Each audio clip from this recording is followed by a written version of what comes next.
Welcome to the Sleeping Barber Podcast. V here, co-host of the Sleeping Barber Podcast. Thanks for tuning into the PostPod discussion of our most recent episode, Dull Media Smells Like Burning Money, featuring Adam Morgan and Karen Nelson Field. Now, Mark and I discuss why marketers should focus on ads that are actually seen, the importance of challenging partners on media quality, the organizational change needed to adapt to new marketing realities, and so much more. And while I have you, please feel free to like, comment, and share, or even get in touch with us. We're always looking for ways to make this show better. Now on with the PostPod. Hey, the PostPod. Hey, it's the PostPod. It's the PostPod. It's the PostPod. We've said this before. I'm going to say it again. There is something about recording during the day for us. Yeah. Totally. We had the opportunity to record both Karen and Adam in a very, I would say, decent time for us. Like, we weren't waking up with the crows or anything to get it done. And it, again, brought a different energy. And I would argue it was really interesting that we had so many different time zones, right? Totally. For Adam, it was like 9 p.m. For Karen, it was like 8 o'clock in the morning. 8 in the morning, yeah. Whatever that was. And then for us, well, whatever, done, do the math, I don't remember. But it's it was just one of those. Day even. It was a different day. That's right. Like, Karen was already a day ahead of us. Yeah. Being in Australia. Yeah. So many really great moments in that for me. I thought, like, there's and I mean, you and I were saying this in the preamble, but like, just such great people, like, to begin with, just so awesome and like kind and thoughtful and pleasant to talk to, nice conversation, like, just amazing people.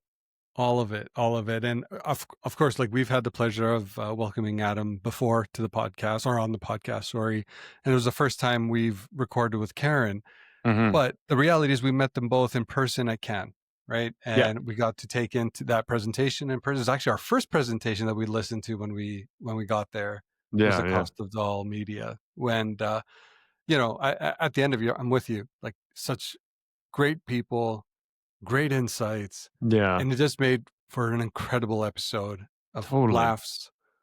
Yeah. And some really tangible things that we can take away. And I have to say, this really feeds off of, or builds off of, the great interview we had with Dr. Augustin Fu as well. Like, I feel like these things work really well together. For sure. So, and we talked about that a little bit, just the connection between some of the things he was saying and what they're talking about. But I really feel for the person. I think Karen mentioned it was a woman. So I'm just going to say it's a woman that stood up. I don't mean, I'll just say it was a woman that stood up in her presentation and said, like, you're making this hard. Why are you making this so hard for me? Yeah. And I get it. I really get, I totally empathize with that person, because first of all, how do you know what's real anymore? Like, between ad fraud and like these impressions that aren't really impressions, they're being delivered, but they're not really being seen. I mean, there's just so much that, like, it starts to make you wonder what we're really doing with digital, specifically digital. Yeah. And then all kinds of questions around, like, if I'm going to spend money, where am I going to spend it? And how, like, I'm going to be so much more careful about media inventory than I ever thought I would have been before. I don't know. I part of us, I think, well, especially in my day-to-day, this is really top of mind. Like, I'm actively buying media. I'm actively looking at different sources, talking to all the different vendors, and of course, challenging where we need to challenge based on the research that we have. The reality is, we're at a point right now where, is it that there's so much demand on all of these publishers that they don't have another choice but to try to make as much inventory available? Which then questions or puts into question the quality. And when I keep coming back to this, there's a part of me that, do we just buy TV again? Let's just buy radio. Totally. Easy. Yeah. We know it's out there. Like, seriously. You know, Magazines. it's harder. Magazines. Let's just go old school. Yeah. Keep going, because I want to just see if I can find this reference I want to bring up, because this is kind of interesting and totally relatable. Well, keep going. Yeah. No, the other thing that for me, when we're thinking about this, and Karen touched on this, right?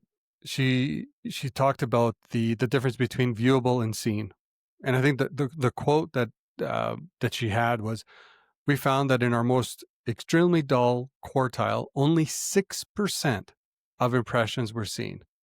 94% were unseen." So essentially, viewability does not equal visibility. Yeah, That's the problem right there. totally. Yeah, and we were talking about this a little bit, and this is the part where I think it's so hard. We've got all this pressure to do more, but with less. And then there's this expectation of, okay, well, what's the most efficient media? And everybody's looking at ROI or ROAS, Yeah. line by line by line, Yeah. on a spreadsheet, and Yep. going, okay, well, why are you paying so much for that? Yep. Like, look at the ROAS on this. And so this is the part where I'm like, how do you have the numbers there in front of you? And for those that, like, how much time do you want to put in and energy you want to put into having that conversation? Right. Well, actually, Totally. it's not real. Well, what is real? I'm not really sure. Don't know. Yeah. There's so many things about that. Okay. So the thing I wanted to bring up and talk about for a second, there's this really, really interesting study that came out. A woman by the name of Sarah Thompson. Oh. She did. She wanted to understand how much of Canada's GDP and job creation is tied to the ad industry as a Mhm. whole. Mhm. And as it turns out, in Canada, I'm just trying to make sure that I don't mess this up.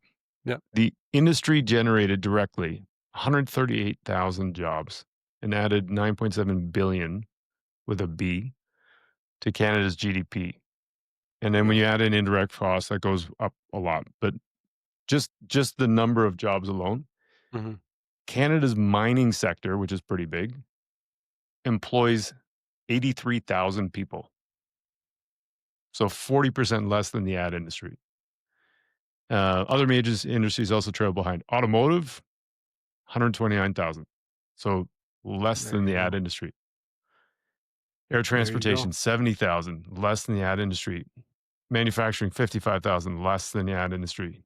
Oil and gas extraction, 54,000, less than the ad. This is just by number of employees, not necessarily by volume of revenue for each of those industries.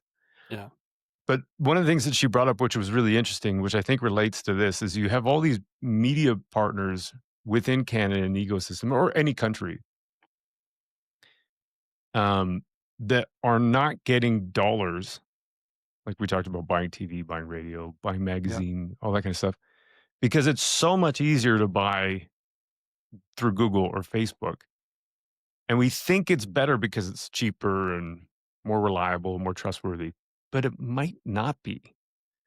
So No. not only is it like a matter of which industry or which inventory is good versus bad, which is seen or unseen. We're also like, there's this other industry within Canada or within whatever country you're listening in that has local media tied to it, that is generating income for the local economies, that isn't going there anymore because we're putting money into things like Facebook audience networks.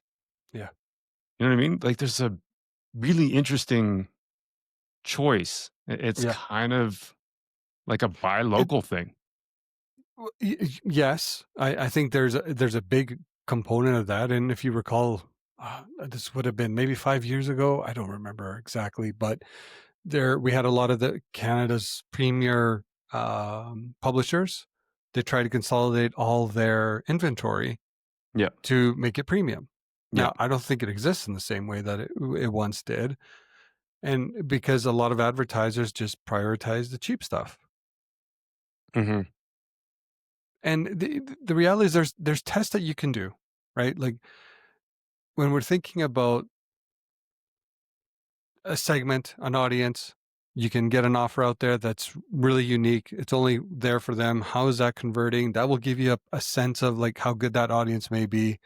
You can challenge this whole like viewability versus visibility. Yeah. and making sure. And I'm trying to remember, Adam had such a hilarious, almost analogy. Like he said something to the effect of, it's like measuring goals that could have been scored instead of the ones that actually went in. And I think he poked fun at Manchester United, which was incredible. I'm a Liverpool fan, so I might lose a few listeners because of that. But anyways, it's actually, when you think about it that way, the absurdity that we're dealing with makes absolutely no sense. I know, but then there's the numbers. And Yes. You know what I mean? But like, so they spewed, I keep thinking about Avanish when we had him on. There's just all these channels that are puking data at us. Yeah. And then what do? Like, everyone wants to see ROAS. Everyone wants to see a number. Everyone wants to see how well we're managing the efficiency of the media buy, not just the, how much we're getting, but how well we're doing it, keeping costs down and so on and so forth. Yeah. And again, that's where, like, it's why we do this podcast, is to make sure that we're arming our like-minded peers globally to say it's not about efficiency, it's about effectiveness, right? Mm-hmm. It's a combination of both. It's like, how effective is what you bought driving the outcomes that are desired? Loads, sales, whatever it may be, for leads, whatever it may be for you. That is the thing. And that's what you have to measure versus like, what is that relationship between a CPM and the output? Because like, as Karen put it, what is it? Cost, what you call it? Cost for meaningless impression. Cost per meaningless impression or something like that. Yeah. Which again, it's quirky, it's funny, but it's a reality. Like it used to be the only way we measured like campaign effectiveness. We had 100 million impressions over 8 weeks. Cool. Mm-hmm. What did it actually do? Yeah. Right. And I think that's the kind of thing that we have to consider, like constantly challenge. Yeah. I think we've had a conversation about this before, right? Or at least I'm imagining we did, but there's like a pace of reporting that you can get from all the different platforms that maybe isn't realistic even as a starting point. Yeah. From a, let's call it defense point of view, like your own defense and your own argumentation around how we're doing. Maybe don't report faster than the business can. Just because we can, but it doesn't mean we should. Yeah. Like if data is coming at us by the second, well, and the business is only able to get it to you at the end of the day, let's go at the end of the day, because that's probably the right number to begin with. Yeah, that's a good point too. We have, I'm trying to see here, like some of my notes. So we talked about the viewable versus being seen. The other thing that was just like, we just outright asked them, cheap media. Oh yeah. Is often the most expensive. Yeah. When you look at it in the long run. Yeah. But does cheap media equal the dull media? Basically, yes. And the answer is basically yes. So if you're attracted to a really cheap inventory set, it's likely crap. Yeah, that was an interesting point that Karen brought up too, that it's not even that the cheap inventory is just cheap. It's just way too expensive for what it's worth. Like even if you get a deal on it, it's probably way more worth. It's inflated. The price is way more inflated than it should be. Yeah. And it just comes down to like chasing low CPMs can actually be one of the most irresponsible decisions that we make as practitioners. Because it's just ingrained. Like we should have a conversation about bring somebody on to talk about that, or maybe we do our own thing. Because it's really that's a real big challenge. It is. It's ingrained across all the different leadership cycles that cheap or finding efficiencies or showcasing that, hey, you drove this cost down is always celebrated. Totally. But again, fundamental change that we have to start making is really have to start challenging and even holding our partners accountable against. And I think it was Adam that brought up at one point, I can't remember who he referenced having come up with it, but it's something like start with the assumption that people just don't give a shit. Absolutely. And I know there's a Sarah Carter quote that's a lot like that, but But it's such a great starting point, because if you start there, then you go, okay, well, if people were to give a shit, Yeah, how does that change my approach to buying media totally. and choosing media? Like, there's certainly good ones and bad ones within that mix. Yeah. Another thing that I thought was really cool that Karen kind of brought up, and I didn't realize she had worked for Ehrenberg Bass for so long, but it was your question just around challenger brands and essentially that they're facing kind of like a double Mm-hmm. jeopardy, Mm-hmm. right? Think about startups, think about all of these ones that are trying to carve out money and they're trying to be as efficient as Mm-hmm. possible. And they're kind of hit twice, right? I think the quote was they're hit twice. They can't afford the expensive media, but they can't afford not to be seen either. Mm-hmm. What do you do? Yeah. I may not even have the answer there. I don't know what you do there. Yeah. Street signs, street teams. I don't know. Maybe it's not your traditional digital approach. Yeah. I almost wonder, like, I was thinking about a couple clients recently, and talking about incremental tests. Like, who doesn't, like, it's just a common thing, right? Yep. And then I was thinking about it after this conversation with them today. I'm like, what if we just did rich media, like media we could believe in? Yep. We only invested in that Mm-hmm. and did that for, pick the time frame, 6 months. Yep. Let's just see what happens. Do a test and control, or do cheap media versus rich media, or non-dull media. Yep. Like, that's an interesting one for me to think about. You know, the one advertiser that always comes up in my mind, because I've never seen them anywhere else but one channel, is Spence Diamonds. For Oh, those yeah. that are listening, it's like it's a local Woo! jewel. Yeah, it's a Sorry, local my woos jewelry are shop. terrible. Yeah, local jewelry shop that I am convinced that they only use radio to advertise. Yeah, probably. Well, yeah, I'm sure they do a lot, but I hear them on the radio all the time, and they've been there Yeah, forever. for years. Yeah. It is probably the one consistent thing that they have in their media plan that Yeah. they just leave. I'm pretty sure when I lived in Toronto, they were on there, and that was coming up to 20 years ago. Yeah. And it goes back to this kind of idea. They know exactly the reach it's going out. They buy reads on the stations. They're sponsoring different times, like time slots, etc. So, you know, when a radio DJ is actually talking about the brand, and then they have these like extended spots that they do, Mm-hmm. like you cannot miss almost. Yeah. There's that one spot, speaking of Spence Diamonds, because their creative is interesting. Let's call it that. Yeah, I'm like, yeah. I like that they brought the woo guy back, because The it's a woo bang. distinctive asset for them. It is. I'm Woo! not going to do it again because I can't get that high. I'm not trying. Well, I just tried, but that's it. But there's the comment about, I think you made it about, like, if a tree falls in the woods and no one's around to hear it, does it make a sound? Yeah. Apparently not, is the No. answer. Yeah, right? Right? Because with creative, there's this idea, and I've said it lots for sure with the Paul Dyson study, that creative is a really big driver. Yeah. It more so than multimedia mix, and also more so than targeting. I think that's probably still true, but what wasn't included in that multimedia, in that survey, was the quality of media. Because Right. Karen, I think, made the point that that's with an assumption that all media was created equal.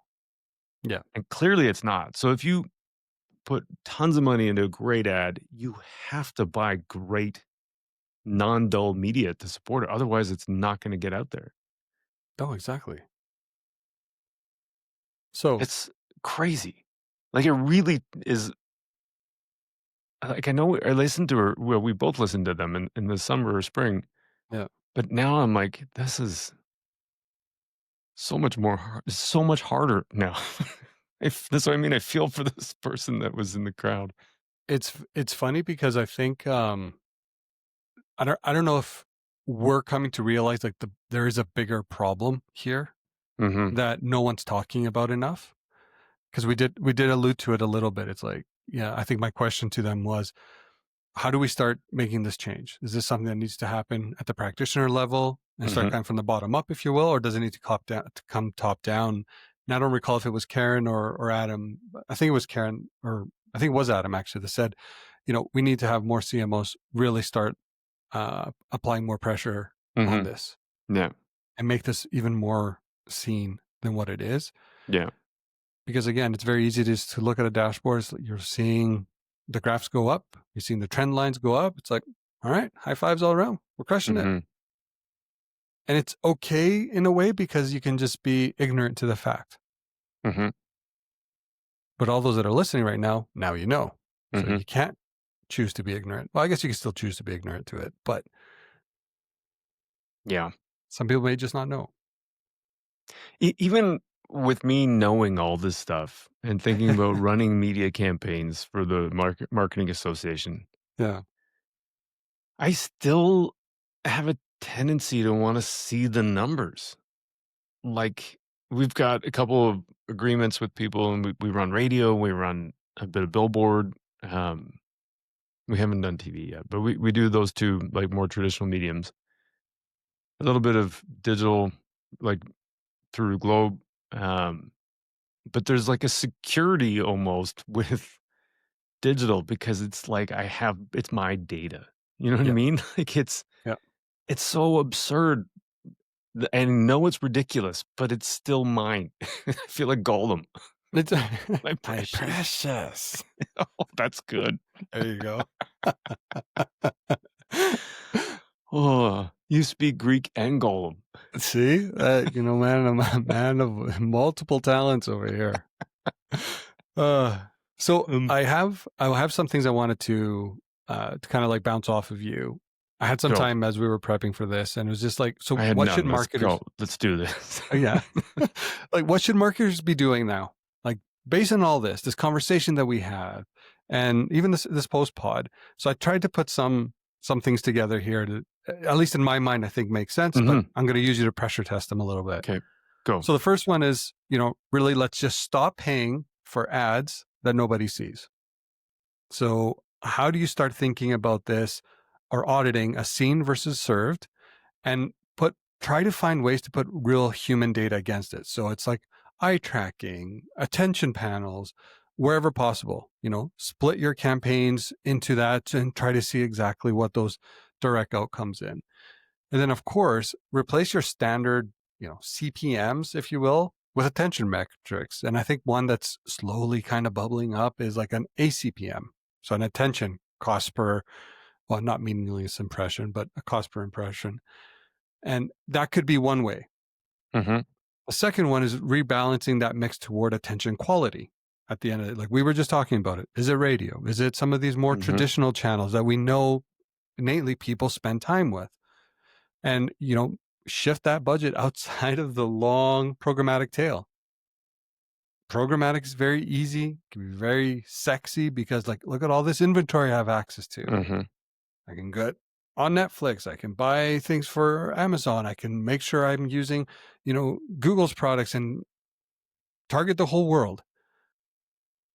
But again, I would argue you have to be very careful on how big you expand that.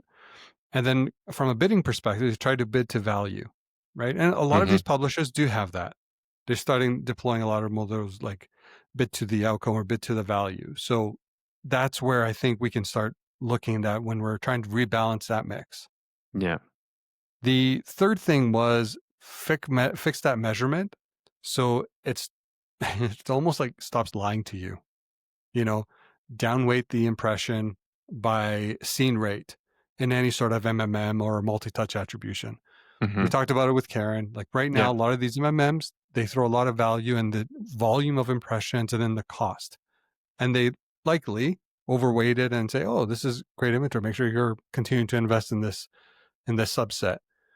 The reality is when you add that different layer, I think you'll probably get a more truer picture of what's actually happening. Then trying to add more of those attention KPIs. I think you can't go wrong. So it's attentive reach, average seconds, ACPM, as I mentioned earlier, and any sort of attention adjusted, return on I don't know, maybe Mindshare. Maybe I'm kind of making that one up. But like Rami is one that's used a little bit. And of course, like split tests. You got to be running split tests because there's the only way you can really find out what's true. The next one is raise that internal awareness around this problem. Mm-hmm. And it's a way to justify the why you're trying to go down a different path. Yeah.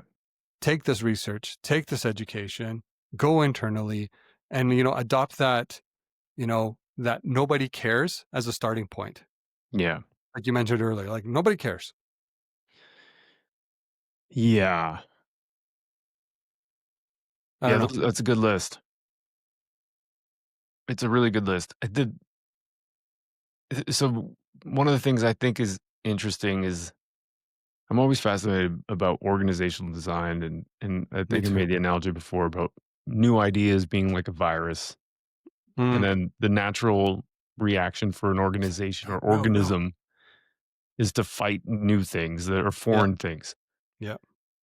So it's a really fine line to walk. And I think there's so many interesting elements of this conversation that really, you can do all these things, but then you start reporting it, and then you have to have justification why your Everything. CPMs are going up or CPCs are going up. Yep.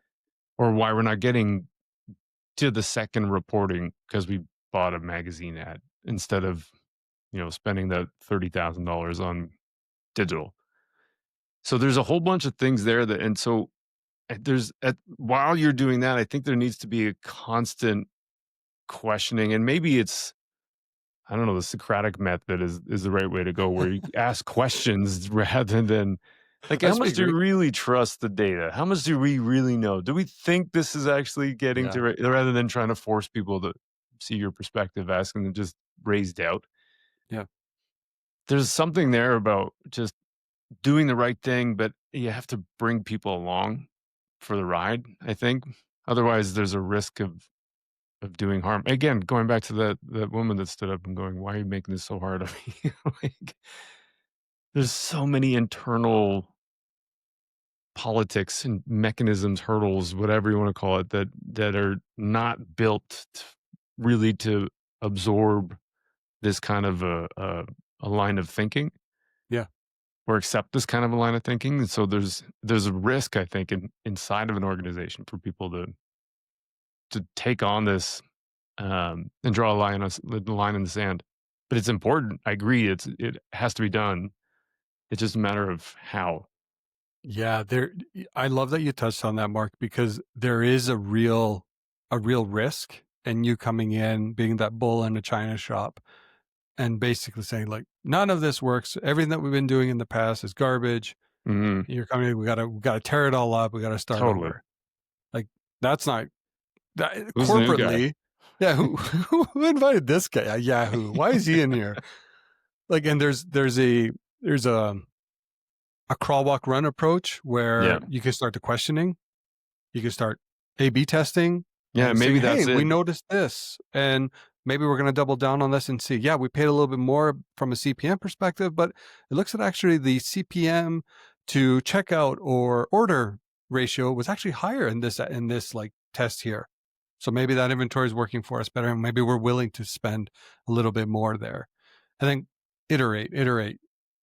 Corporately, these things takes a long time. Mm-hmm. But at the same time, if you have the stamina, you have the leeway, mm-hmm. you can make that change. Mm-hmm. Anyway, it's such a great chat. So many things to think about. So good. Love that conversation. Love that we had in the afternoon. Yeah. It wasn't the crack of Christ. 5 a.m. Oh my goodness. Yeah. It was so good. It was so good.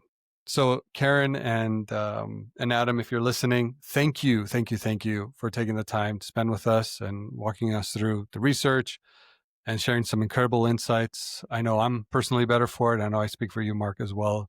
We continuously use this to challenge everything that we do. And to you, the listeners, thanks for keeping us in your ears. Stay sharp, everyone. I love that Boom, one I too. love it. It's just like leave it there. We're not Mic new drop. at this anymore. We're not new. I even got new lights. They're red to match the Dude. Sleeping Barber. You got a new background. You got a new camera. I got some new gear. I'm going to get a haircut. It's going to be great. All right, man. We'll talk to you soon. Bye. Bye.